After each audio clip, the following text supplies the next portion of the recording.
नमस्कार दोस्तों, मैं अमृता 2 दिन बाद वीडियो बना रही हूँ। लेट से बनाने के लिए माफ़ी, पर मेरा वीडियो अभी पहुँच नहीं रहा है किसी तक, व्यू नहीं बढ़ रहे हैं, तो मैं माफ़ी चाहती हूँ। आज हमने जो 2 दिन पहले वीडियो बनाया था उसमें पार्ट 2 पढ़ाई थी मैं, उसका आधा ही हुआ था। क्विंटल तक एक वृक्ष से करीब 1 से 1.5 क्विंटल तक बीज प्रति वर्ष मिल जाते हैं। चिउरा वृक्ष से जो है प्रति वर्ष कितने मिल जाते हैं? 1 से 1.5 क्विंटल मिल जाते हैं। यहाँ तक मैं बता दी थी। अब उसके आगे देखते हैं। ये बीज स्थानीय लोगों के लिए काफ़ी उपयोगी होते हैं।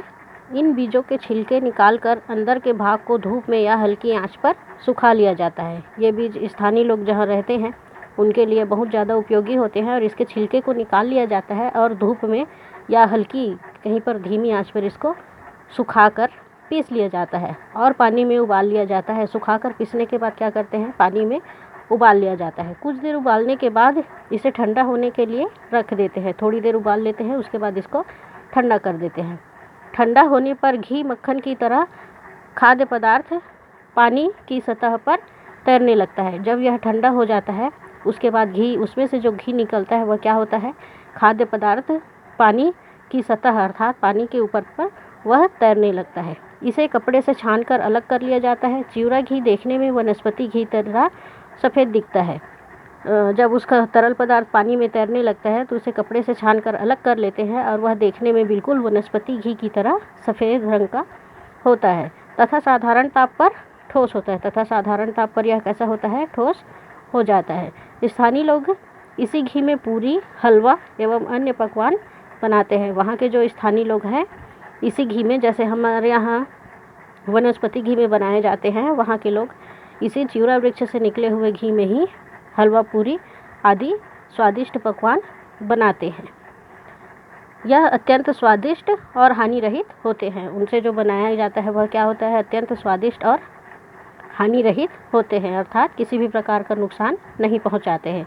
यह घी गाय भैंस के घी से काफ़ी मिलता जुलता है। इससे निकला हुआ घी कैसे होता है? जो हमारी तरफ गाय भैंसों के घी निकलते हैं उससे मिलता जुलता है।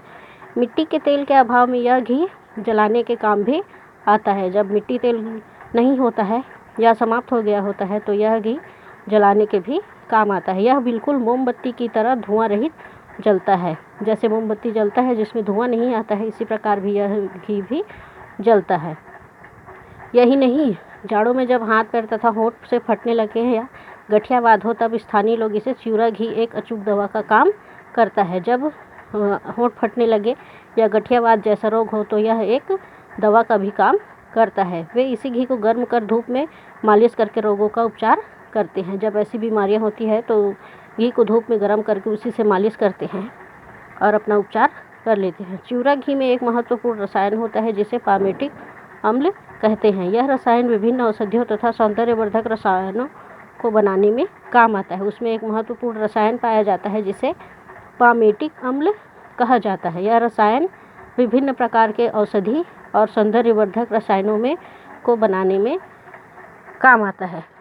अक्टूबर नवंबर के महीनों में जब यह वृक्ष अच्छी तरह पुष्पित हो जाता है, अर्थात अक्टूबर और नवंबर के महीनों में जब यह वृक्ष अच्छी तरह से पुष्पित हो जाना अर्थात फूल जाता है, तब इसके सफ़ेद फूल मधुमक्खियों के प्रमुख आकर्षण का केंद्र होते हैं। तब इसका जो फूल है जो सफ़ेद रंग का होता है वह मधुमक्खियों के आकर्षण का केंद्र बना होता है। यही कारण है कि पिथौरागढ़ और नेपाल के पास के इलाकों में जहाँ चिउरा के वृक्ष अधिक होते हैं, शुद्ध एवं सुस्वादु शहद हमेशा उपलब्ध रहते हैं। इसमें जो फूल होते हैं वह उसमें मधुमक्खी आती है, जिसके कारण वहाँ शुद्ध और सुस्वादु शहद हमेशा मिलता है, क्योंकि वहाँ मधुमक्खियाँ हमेशा उपलब्ध होती है।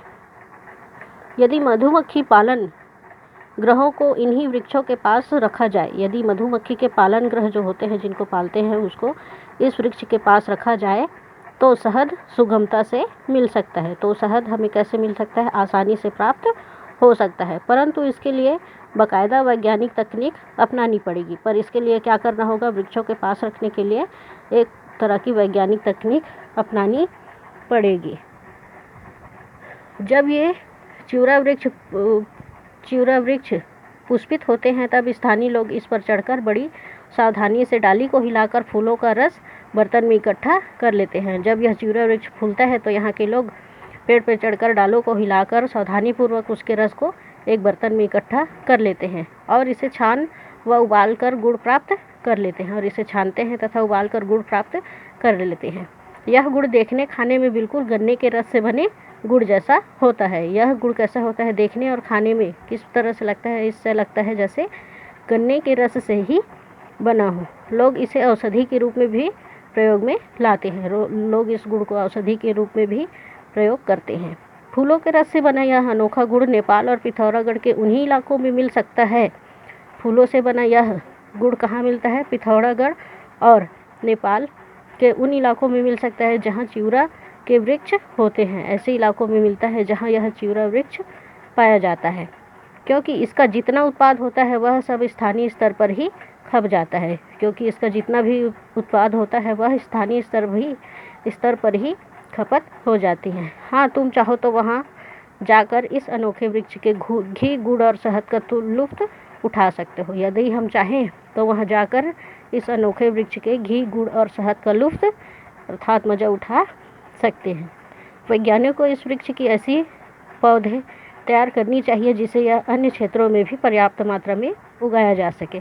यहाँ वैज्ञानिकों से अनुरोध किया गया है कि ऐसी पौधे तैयार करनी चाहिए जिससे यह पर्याप्त मात्रा में अर्थात बहुत मात्रा में उगाया जा सके और इसका बड़े पैमाने पर भरपूर लाभ प्राप्त हो सके और इसका बड़े पैमाने पर अर्थात ज़्यादा स्तर पर लाभ हो सके। आज का पाठ यहाँ समाप्त होता है। अब इसके नीचे कुछ शब्दार्थ और अभ्यास के प्रश्न उत्तर दिए गए हैं, उसको अगले वीडियो में देखेंगे। तो आप लोगों से अनुरोध करती हूँ कि मेरा वीडियो देखें और आगे ज़्यादा से ज़्यादा शेयर करें, सपोर्ट करें। इसके अगले वीडियो में मैं इसके अभ्यास प्रश्न को लेकर आऊँगी। धन्यवाद।